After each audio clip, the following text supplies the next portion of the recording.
summa latus'alunna yawma idzin 'anil na'im. Sungguh kemudian nanti akan betul-betul ditanya. Semua kita ini akan dihisab oleh Allah tentang pertanggungjawaban kita terhadap nikmat-nikmat yang diberikan Allah kepada kita. Riwayat At-Tirmizi itu dikategorikan bahkan orang yang bersumpah dengan selain Allah kafir, syirik gitu. Rasulullah sallallahu alaihi wasallam bersabda, "Man halafa bi ghairillah faqad kafara aw asyrak." Jadi kalau tidak billahi wallahi tallahi, dia itu kafir, syirik kalau bersumpahnya bukan atas nama Allah. Itu yang pertama. Bersumpah itu harus dengan nama Allah. Yang kedua, orang yang bersumpah palsu itu membuat Allah murka. Dan sumpah palsu itu termasuk dosa besar. Rasulullah bersabda, siapa yang bersumpah palsu demi harta seseorang yang dia akan ambil bukan karena haknya, tidak benar, maka dia akan bertemu dengan Allah dan Allah murka kepadanya. Jadi saya ingat nasihat dari Imam Sibawayh itu, madumta tumarus hayataka bisyaklin tabi'i wa qalbin mukhlis fa anta lan tu'aya ayyamuhana. Sepanjang hidupmu dijalani dengan tulus dan wajar, maka dirimu tidak akan menemukan kekecewaan. Mudah-mudahan kita diberikan hidayah oleh Allah untuk termasuk orang-orang yang menjaga sumpah kita pada hal-hal yang penting, tetapi juga tidak termasuk orang yang mudah, gampangan, suka bersumpah. Karena nama Allah bukan untuk dijadikan sebagai bahan lip service, tetapi justru menjadi pengangguran kita untuk berhati-hati dalam kehidupan kita.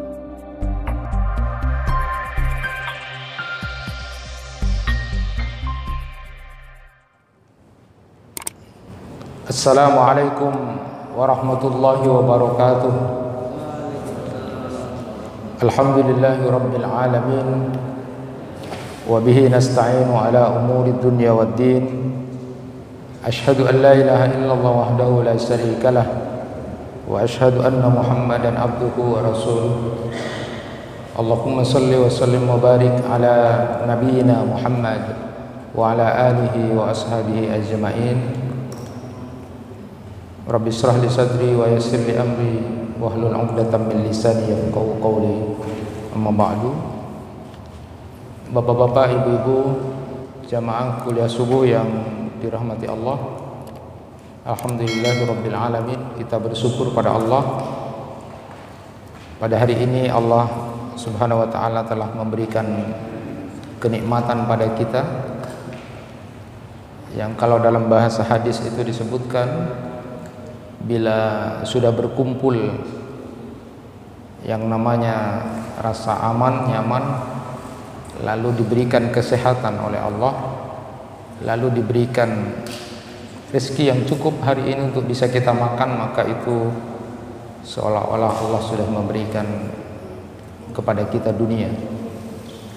Man asbaha minkum aminan fi sirbihi mu'afan fi jasadihi indahu qutu yaumihi faka'annama hizat lahu dunya. Itu sabda Rasulullah sallallahu alaihi wasallam. Jadi kalau kita sudah aman, nyaman, diri kita, keluarga kita dan masyarakat kita aman, lalu kemudian kita sehat, diberikan nikmat sehat oleh Allah Subhanahu wa taala dan diberikan rezeki yang cukup hari ini untuk bisa kita makan, maka itu seolah-olah sudah diberikan dunia pada kita. Maka kita bersyukur kepada Allah Subhanahu wa taala atas nikmat-nikmat Allah yang diberikan kepada kita.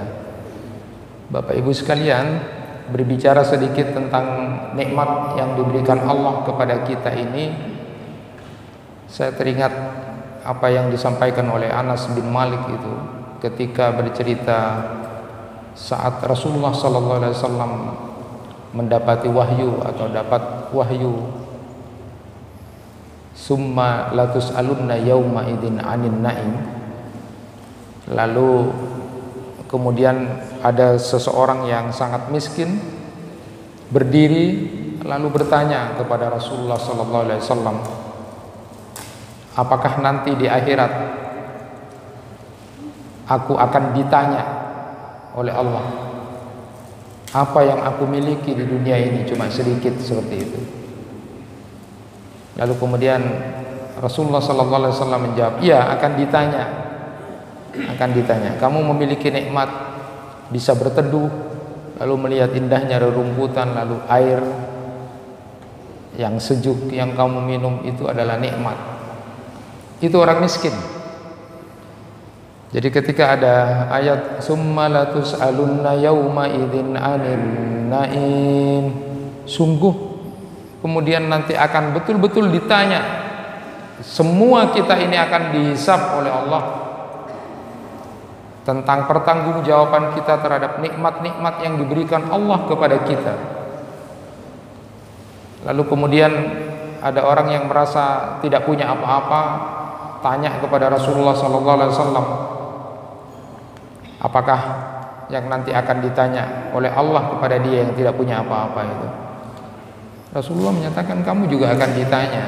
Jadi nikmat berteduh, dapat gubuk, walaupun gubukmu kecil, bahasanya seperti itu.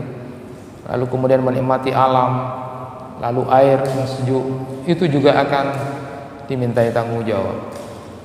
Itulah yang membuat kemudian suatu saat kita mungkin bapak dan ibu berpikir di rumah, kenikmatan yang kita terima dari Allah itu jauh lebih besar dari apa yang kemudian digambarkan orang yang miskin tanya kepada Rasulullah, siapkah kita mempertanggungjawabkan nikmat-nikmat itu?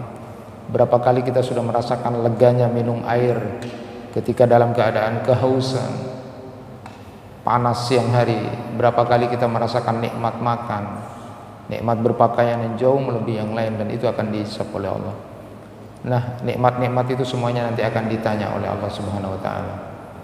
Ma'asyiral muslimin rahimakumullah, maka jangan pernah kemudian kita menjadi orang yang lalai, karena kelalaian itu nanti memang akan membuat penyesalan ketika kita sudah meninggal dunia atau sudah mati.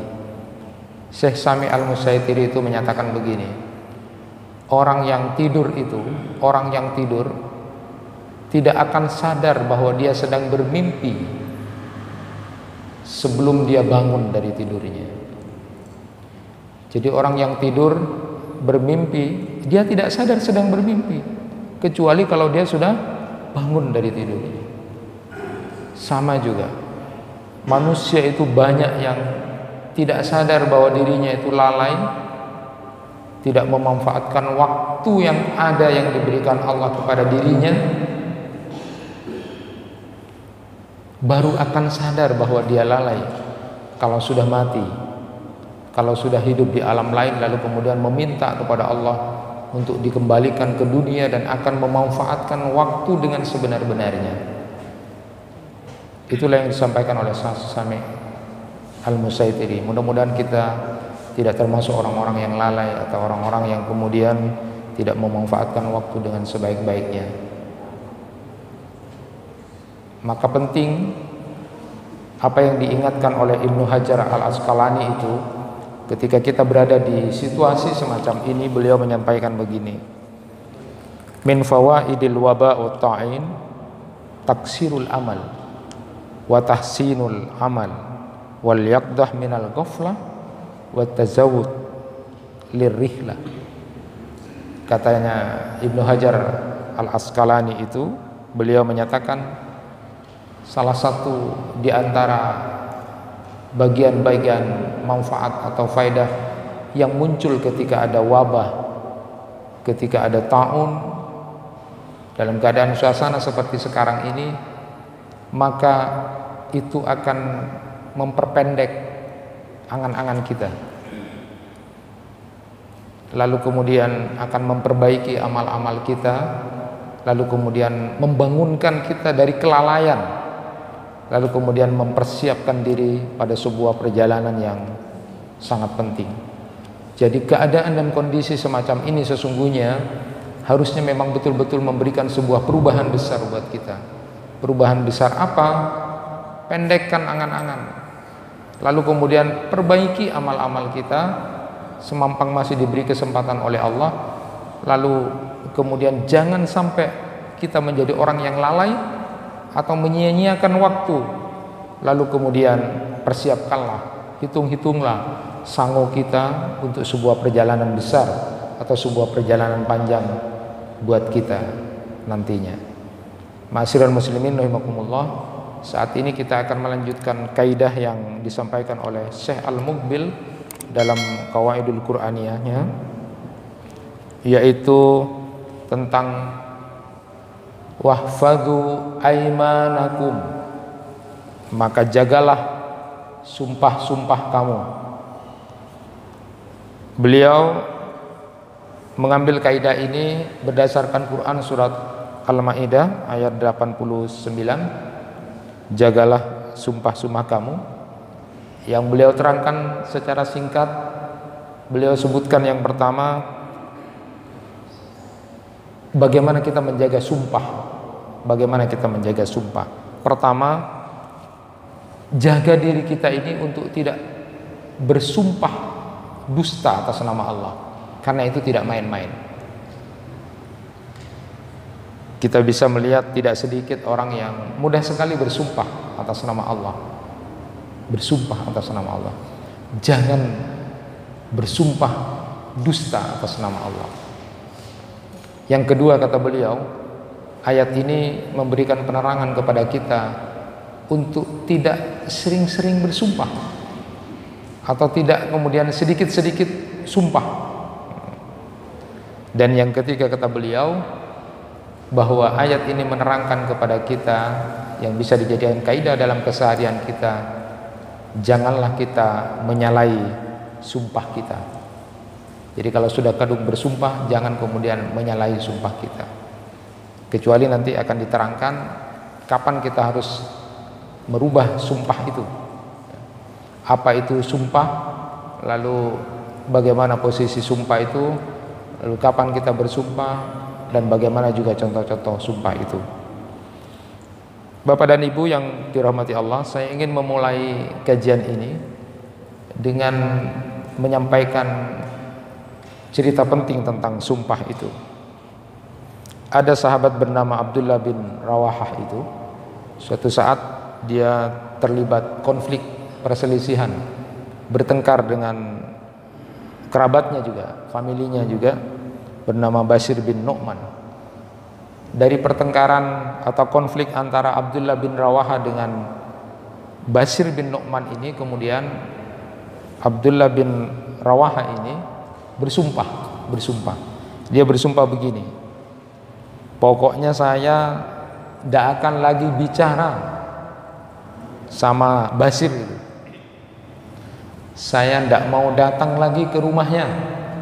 Demi Allah, saya bersumpah tidak lagi akan bicara sama dia, tidak akan lagi datang ke rumahnya. Orang namanya bertengkar itu ya, konflik. Ada perseteruan antara Abdullah bin Rawaha dan Bashir bin Nu'man, salah satu kerabatnya. Lalu sumpah begitu. Ya, lalu lambat laun dinasihati oleh orang-orang. Kamu kok sumpah seperti itu gitu kan? Itu kan tidak baik gitu. Banyak nasihat lah, intinya jangan memutus silaturahim. Tetapi kemudian Abdullah bin Rawaha ini kemudian mengatakan, gimana ya, aku sudah kadung sumpah itu, kadung sumpah untuk tidak bicara sama dia, kadung sumpah untuk tidak datang ke rumahnya dia.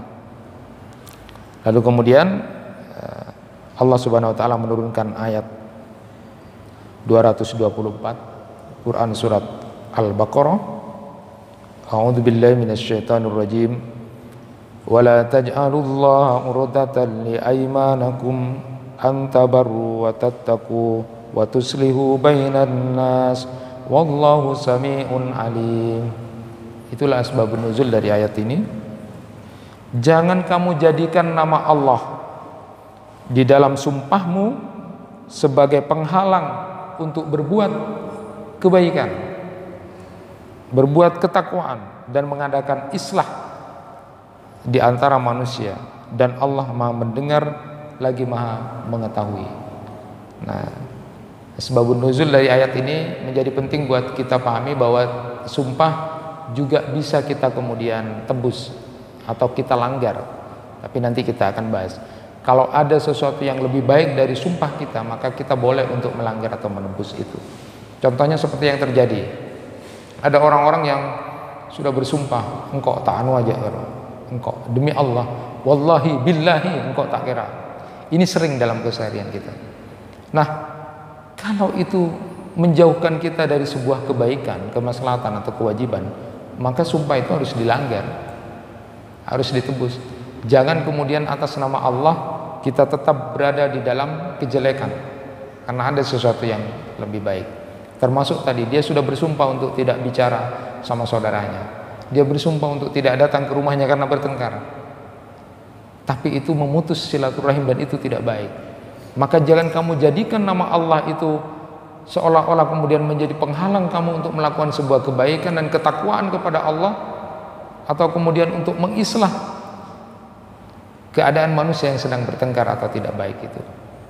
Ya, jadi boleh ditebus, boleh kemudian dilanggar kalau ada yang lebih baik dari sumpah kita. Bapak dan Ibu yang dirahmati Allah, sumpah di dalam bahasa Arab itu adalah al-aiman.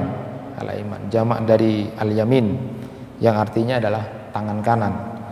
Sumpah itu adalah ucapan untuk menguatkan satu pernyataan atau statement kita atau estimasi kita dengan menjadikan Allah sebagai jaminan dari ucapan pernyataan yang kita ucapkan. Jadi biasanya diucapkan dengan wallahi, billahi, atau tallahi. Itu sumpah. Ada hal yang menarik.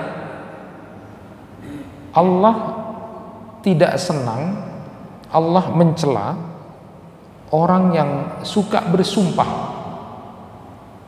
Di dalam Quran surat Al-Qalam ayat 10, A'udzubillahi minasyaitonirrajim, wala tuti' kulla hallafin mahin.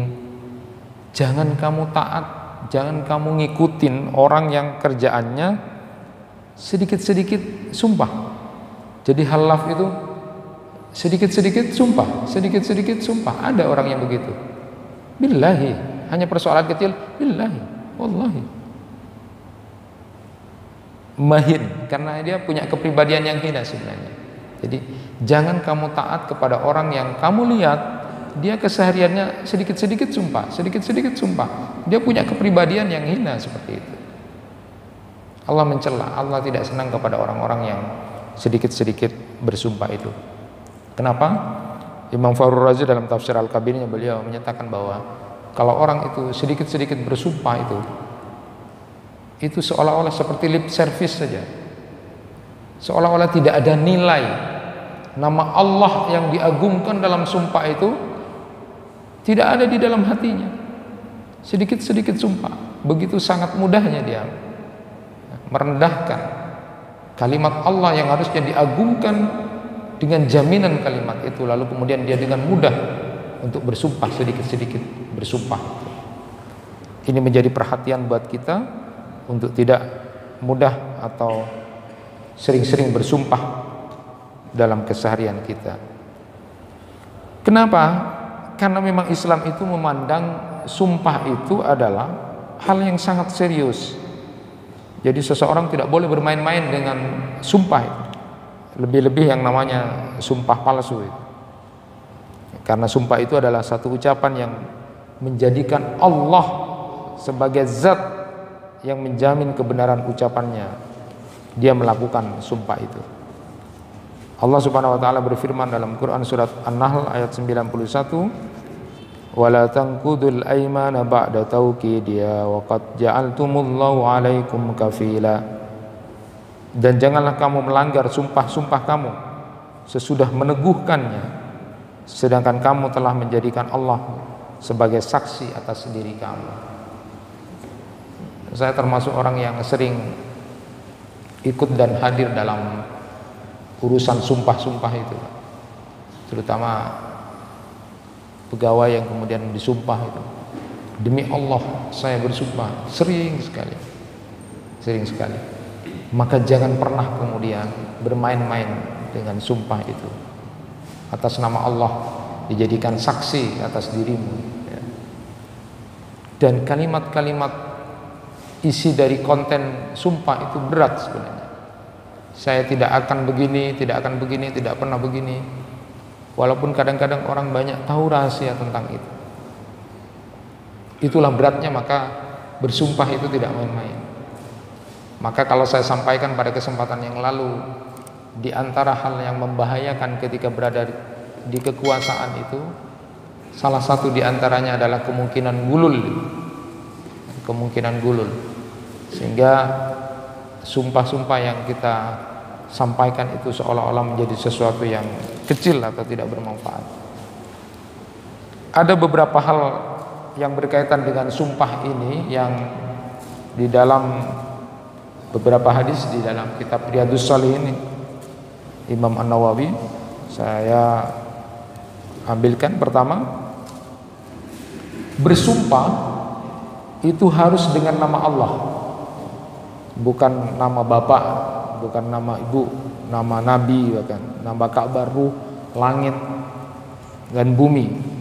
Nabi SAW bersabda, "Faman kana halifan fala yahlif illa billah aw liyaskut." Siapa yang bersumpah hendaknya tidak bersumpah melainkan dengan nama Allah, atau hendaknya diam.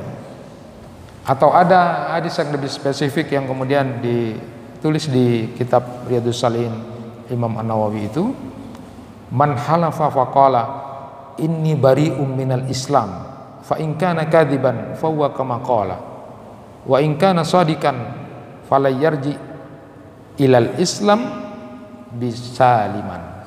Ini penting buat kita. Siapa orang yang kemudian dia mengatakan sesungguhnya aku sudah keluar dari Islam, ya, keluar dari Islam, berlepas diri dari Islam, jika dia berdusta dengan sumpahnya itu, maka dia akan keluar dari Islam sebagaimana yang dia katakan. Tapi kalau dia jujur, maka dia tidak akan kembali ke dalam agama Islam dengan selamat. Ini penting. Kita kadang-kadang sering keluar dari Islam kok. Engkau keluar dari Islam meleceh. Engkau meleceh keluar dari Islam. Orang yang bersumpah dengan kalimat seperti ini, maka kalau dia dusta, dia akan keluar dari Islam. Tapi kalau dia benar, maka dia akan kembali ke dalam Islam tidak dengan selamat sudah. Dia tidak akan masuk Islam dengan selamat lagi, karena dia bersumpah dengan engkau meleceh keluar dari Islam. Sering kita dengar, jangan seperti itu. Itu dalam hadis sudah disebutkan, orang yang bersumpah seperti ini, kalau dia dusta maka dia akan seperti yang dia katakan sendiri. Dia keluar dari Islam, bohong dia. Tapi kalau dia benar, dia tidak akan kembali ke Islam dengan selamat. Ini rahasianya, hati-hati dalam bersumpah. Kita sering mendengar itu, keluar dari Islam kok meleceh. Nah, Bapak dan Ibu yang dirahmati Allah, di dalam riwayat At-Tirmizi itu dikategorikan bahkan orang yang bersumpah dengan selain Allah kafir, syirik gitu. Rasulullah sallallahu alaihi wasallam bersabda, "Man halafa bi ghairillah faqad kafara au asyrak."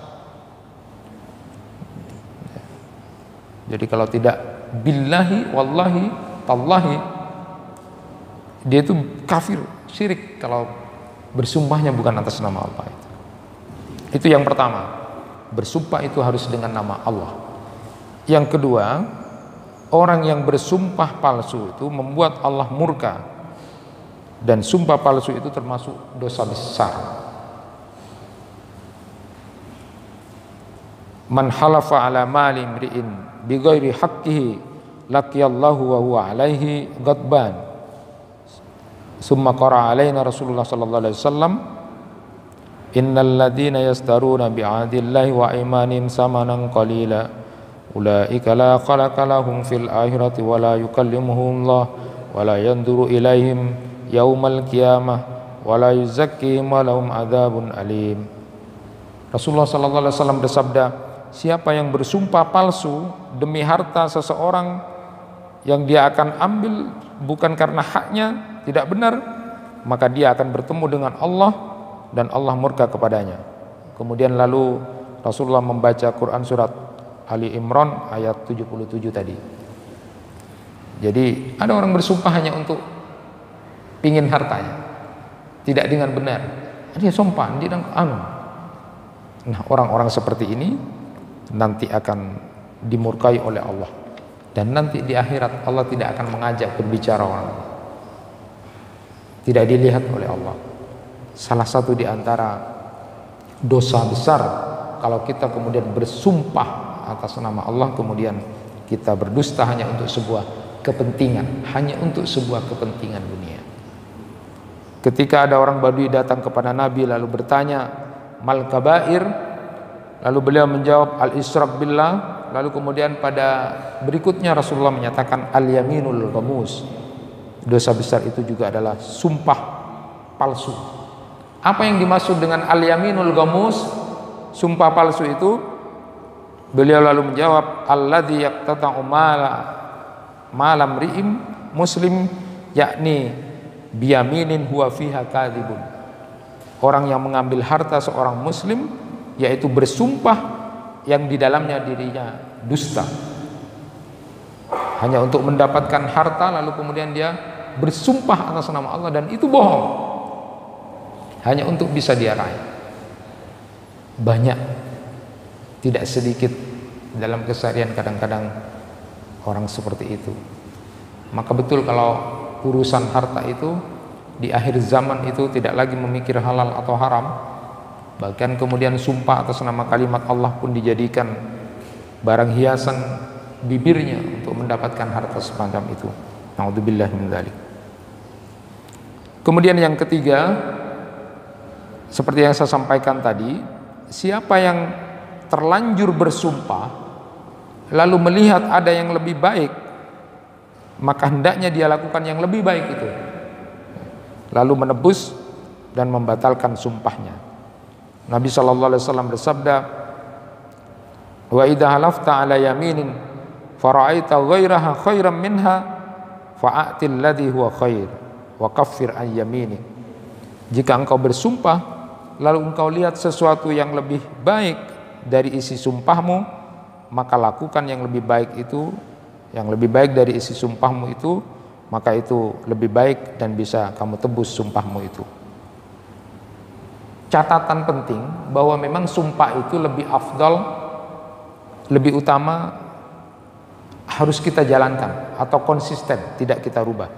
Tetapi kalau ada yang lebih baik atau kemudian ada maslahat yang lebih baik, atau kemudian dengan sumpah itu kita ternyata menjauhkan diri kita dari kebaikan seperti yang terjadi dari Abdullah bin Rawaha tadi itu, maka sumpah kita harus kita tebus, harus kita langgar, tapi lalu kemudian kita ganti dengan kafarat.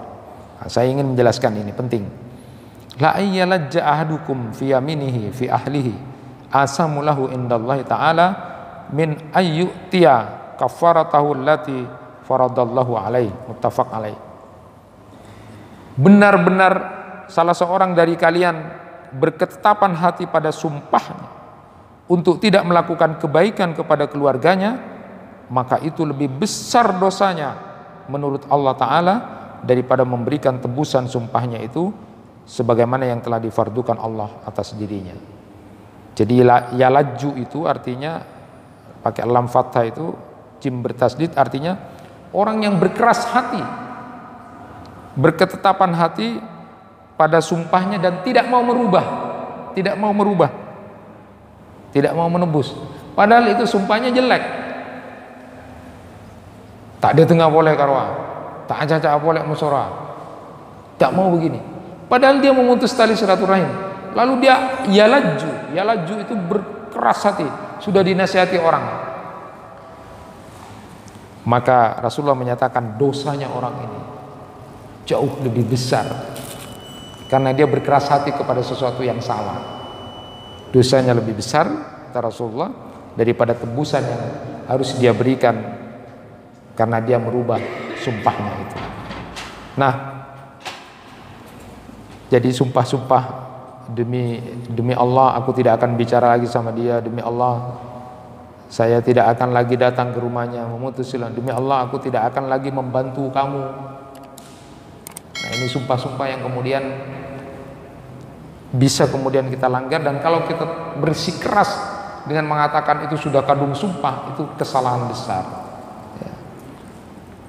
Berikutnya, jamaah yang dirahmati Allah, di dalam Quran surat Al-Maidah ayat 89 yang tadi dijadikan kaidah, ayat yang dijanjikan oleh Syekh Al-Muqbil dalam keseharian kita untuk menjaga sumpah-sumpah kita, beliau kemudian menjadikan Quran surat Al-Maidah 89 ini sebagai dalil bahwa bila kita ingin merubah sumpah kita itu adalah pakai kafarat. Nah, kafaratnya itu diantaranya disebutkan di dalam ayat ini adalah yang pertama, memberikan makan 10 orang miskin. Jadi memberi makan 10 orang miskin sama seperti makan kita. Jadi kalau mau merubah sumpah kita karena ternyata ada yang lebih baik, atau sumpah kita ternyata salah, maka harus dirubah. Jangan keras hati untuk tidak merubah itu, tetapi membayar kafarat.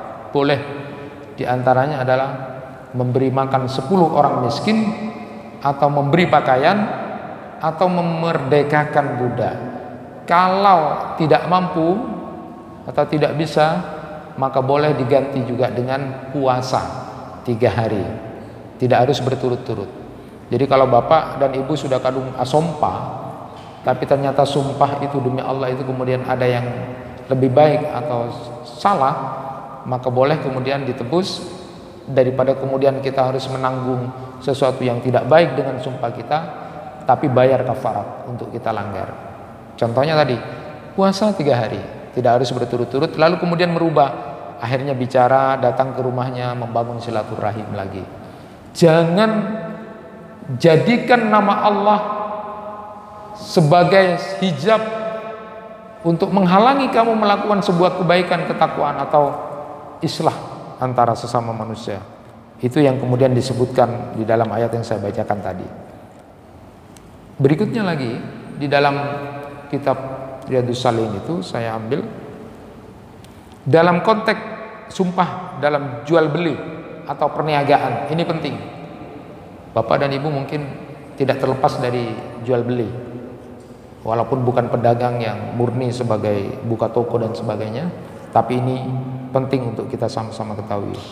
Rasulullah SAW bersabda, "Iyyakum wa kasratul halif fil bai' fa innahu yunaffiku summa yamhaku." Jauhi oleh kalian bersumpah atau banyak sumpah dalam jual beli, karena yang demikian itu mempercepat terjualnya barang, namun menghapus berkah hasil usahanya. Jadi ada yamhak, ada yunafiku dan yamhaku. Jadi ketika jual beli jangan suka sumpah. Sumpah, demi Allah engkau meleh 100.000 demi Allah, billahi. Dalam jual beli kata Rasulullah, jangan banyak bersumpah, karena itu memang akan cepat terjualnya untuk meyakinkan pembeli mungkin, tapi tidak akan berkah. Yamhak, yunafik, kamu bersumpah untuk mempercepat proses penjualan, meyakinkan, sumpah demi Allah, billahi. Kalau billahi kok meleh 100.000 ya, itu kalau benar cepat, tapi tidak akan berkah hasil keuntungannya. Apalagi bohong, dia beli 80.000 tapi asompa 100.000 kok meleh. Dia sudah melakukan 2 kesalahan besar. Pertama dia bersumpah, yang kedua dia berbohong. Dan nanti lebih-lebih tidak akan barokah dalam konteks jual beli. Hati-hati. Yunafiku, memang cepat akan terjual karena kamu bersumpah, tetapi yamhaq, terbakar, tidak akan ada keberkahan dari jual beli itu. Berikutnya, dalam konteks tuduhan dan pengingkaran, ini penting sehingga menjadi sebuah kaidah besar dalam kehidupan sosial kita. Kalau kita dituduh berhutang tapi tidak mau bayar, ada orang dituduh berhutang tapi tidak mau bayar, saya tidak merasa berhutang, lalu kemudian dituduh mencuri, dituduh berzina dan sebagainya, maka Rasulullah SAW bersabda, dan ini dijadikan kaidah, al bayyinatu 'alal mudda'i wal yaminu 'ala man ankara. Jadi yang menuntut itu wajib bawa bukti, sedangkan yang tertuduh dia wajib bersumpah. Ini luar biasa. Islam mengatur hal yang luar biasa, ya. Disabdakan oleh Rasulullah SAW, lau yu'tan nas bidakwahum ladda'a rijalun dima qaumin wa amwalahum walakin lal yamin alal mudda alaih, rawahu Muslim. Jika seluruh tuduhan manusia itu diterima begitu saja, maka pastilah banyak orang yang mengaku-ngaku darah satu kaum dan harta milik mereka. Tetapi sumpah itu wajib dilakukan oleh orang-orang yang dituduh. Dalam konteks ini, kalau ada orang yang menuntut, itu adalah harus ada bukti. Kalau tidak ada bukti, Islam tidak melihat itu. Harus ada bukti. Nah, bagi orang yang tertuduh atau menjadi objek, maka dia harus bersumpah yang dituduh. Jadi Islam itu sungguh sangat luar biasa dalam hal seperti ini, ya. Maka kita pernah ingat ceritanya Ali bin Abi Thalib kalah dalam persidangan dengan orang Yahudi tentang kepemilikan baju besi itu. Kalah Ali, padahal Ali waktu itu adalah Amirul Mukminin. Bayangkan presiden kalah karena tidak membawa bukti, padahal itu benar-benar miliknya Ali. Jadi harus ada bukti. Lalu kemudian berikutnya adalah bagi orang yang tertuduh harus sumpah. Nah, yang ketujuh, dalam konteks kehidupan suami istri, ini penting, berkaitan dengan sumpah. Setidaknya ada beberapa hal, ada ila, ada qazab, menuduh berzina, lalu kemudian li'an. Nah, ila ini biasanya ada orang yang bersumpah untuk tidak berhubungan dengan istrinya, ya, sampai kemudian, maka kalau lebih dari 4 bulan, maka menurut Imam Hanafi, setelah lebih dari 4 bulan dengan sumpahnya atau ilah itu, maka kalau suaminya tidak kembali, maka istrinya otomatis tertalak 1. Tetapi menurut Imam Malik, Imam Syafi'i dan Imam Ahmad, tidak otomatis tertalak, tapi diperintahkan untuk mengambil alternatif kembali atau tidak. Jika suaminya enggan untuk kembali, maka hakimlah yang menceraikannya. Kemudian berkaitan dengan tuduhan berzina, qazab dan li'an. Ini penting juga untuk kita sama-sama pahami dan ketahui. Ibnu Abbas radhiyallahu anhu meriwayatkan bahwa di hadapan Rasulullah sallallahu alaihi wasallam, Hilal bin Umayyah itu menuduh istrinya berzina. Jadi Hilal bin Umayyah ini menuduh istrinya berzina dengan Syarik bin Sahma. Lalu Nabi SAW bersabda, al-bainatu au haddu fi dhahri. Tunjukkan buktinya kalau istrimu itu berzina. Kalau tidak ada bukti, maka kamu yang akan didera. Jadi kalau orang menuduh berzina seseorang tidak bawa bukti, maka justru yang menuduh berzina ini yang harus didera 80 kali. Jadi termasuk kita berita-berita, kalau kita tidak tahu, tidak ada buktinya, lalu kita malah yang seperti itu. Al-bayyinat illa hadd min dhahr. Tunjukkan buktinya, kata Rasulullah. Kalau tidak, akan aku dera punggungmu. Jadi ini kehati-hatian kita, kehati-hatian kita. Jangan kemudian suka kemudian menuduh-nuduh, apalagi kita tidak punya bukti. Dan untuk apa? Nah, di dalam Al-Quran juga disebutkan walladzina yarmunal muhsanat summa lam ya'tu bi arba'ati syuhada fajliduhum samanina jalla wala taqbalu lahum syahadatan abada wa ulaika humul fasikun. Orang-orang yang menuduh wanita baik-baik berbuat zina dan mereka tidak membawa 4 orang saksi, maka cambuklah mereka yang menuduh 80 kali cambukan, dan janganlah terima kesaksiannya buat selamanya, dan mereka itulah golongan orang-orang yang fasik.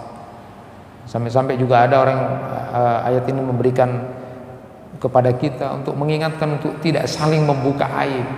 Hati-hati, harus ada 4 orang saksi baru kemudian dibenarkan. Orang itu baru dengar, apalagi tidak menyaksikan, lalu kemudian menuduh. Nah, kalau terjadi seperti ini, hadirin yang dirahmati Allah, maka berkait dengan suami menuduh istrinya berzina, jika istrinya mengaku bahwa dia berzina, maka berlakulah hukuman zina kalau istrinya mengaku. Jika tidak mengaku dan suaminya juga tidak mendatangkan 4 orang saksi, tidak mengaku dan suaminya mendatangkan 4 orang saksi, maka istrinya dihukum dengan hukuman zina. Kalau memang suaminya membawa 4 orang saksi. Istrinya tidak mengaku tapi suaminya tahu ada saksinya 4 orang, maka tetap hukuman zina kepada istrinya. Nah, ini yang ketiga yang menarik. Jika istrinya tidak mengaku, suaminya tidak membawa 4 orang saksi, maka hukum asalnya adalah suami itu dicambuk 80 kali. Jadi suaminya dicambuk karena tidak bawa saksi 80 kali. Tetapi jika menolak untuk dicambuk, suaminya menolak karena merasa yakin, maka diperintahkan untuk saling melaknat atau li'an. Nah, jadi berdasarkan firman Allah dalam Quran surat An-Nur ayat 6 sampai 7 itu, orang-orang yang menuduh istrinya berzina padahal mereka tidak mempunyai saksi-saksi selain dirinya sendiri atau selain suaminya itu, maka kesaksian masing-masing orang itu adalah 4 kali bersumpah atas nama Allah bahwa sesungguhnya dia termasuk orang-orang yang benar atas sumpahnya, dan yang kelima bahwa laknat Allah akan ditimpakan pada mereka kalau dia dusta. Jadi bersumpah, engkau asumpaa binina engkau lakar ini sampai 4 kali atas nama Allah. Nanti yang kelima, bon engkau lecek, engkau siap untuk diazab oleh Allah. Jadi untuk menengahi persoalan semacam ini, karena kalau bawa 4 orang saksi tidak ada, istrinya tidak mengaku, ya, membawa 4 orang saksi tidak ada. Kalau kemudian kejam mau membunuh, orang Madura itu kan bunuh, kalau istrinya begitu mau membunuh, kena hukuman kisos nanti, kena hukuman kisos. Maka di dalam Islam ada yang namanya li'an, saling melaknat. Jadi bersumpah masing-masing 4 kali, lalu yang kelima, sumpah yang kelima, kalau saya bohong siap untuk diadab atau dilaknat oleh Allah. Itu caranya. Nah, konsekuensinya kalau suami istri sudah melakukan li'an ini, sudah kadung sama-sama sumpah, maka yang pertama, masing-masing sudah terhindar dari hukuman, baik hukuman cambuk maupun hukuman yang lainnya. Tetapi keduanya, suami istri itu dipisahkan, tidak lagi menjadi suami istri selama-lamanya. Ya. Jadi sabukuma 'alallahi ahdukuma kadhibun la sabila laka 'alaiha. Jadi perhitungan kalian berdua yang sebenarnya diserahkan pada Allah, salah satu dari kalian pasti berdusta, maka tidak ada jalan lain untuk kemudian kembali kepadanya. Jadi kalau sudah saling sumpah itu, daripada kemudian dihukum dan sebagainya, ya sudah sumpah, dan nanti sumpah yang kelima kalau bohong siap untuk diazab oleh Allah. Tapi sudah tidak lagi nanti disatukan sebagai suami istri. Suami yang telah menjalani sumpah laknat ini tidak berhak untuk mengambil apapun dari harta yang telah diberikan kepada istrinya. Nah, jika anaknya nanti lahir karena suaminya telah mendustainya, maka anak itu tidak dinasabkan kepada ayahnya tapi kepada ibunya, dan ayahnya tidak mengakui. Kesimpulannya pada kaidah tentang jagalah sumpah-sumpahmu ini, pertama, kita dilarang menjadi tukang sumpah, mudah untuk mengeluarkan kata-kata sumpah, karena kata-kata sumpah itu sakral. Jadi jangan mudah mengeluarkan sumpah demi Allah. Bahkan tadi dalam jual beli, dalam halal, jangan mudah, karena orang-orang seperti itu berarti punya kepribadian yang hina. Yang kedua, kita dilarang bersumpah untuk tidak mengerjakan satu kebajikan, ketakwaan, dan islah bainan nas. Jadi kalau kita kemudian bersumpah tapi sumpah itu ternyata melanggar kewajiban atau bertentangan dengan keadaan keseharian kita, maka kemudian boleh kita tembus dan kita langgar. Jangan sampai berkeras hati untuk tidak melanggar atau menebus sumpah kita yang ternyata ada yang lebih baik, hanya gara-gara kita kemudian mempertahankan sesuatu yang tidak benar. Yang ketiga, jika menemukan hal yang lebih baik dari sumpah kita, maka lebih baik membatalkan sumpah dan membayar kafaratnya tadi. Kafarat sudah saya sebutkan.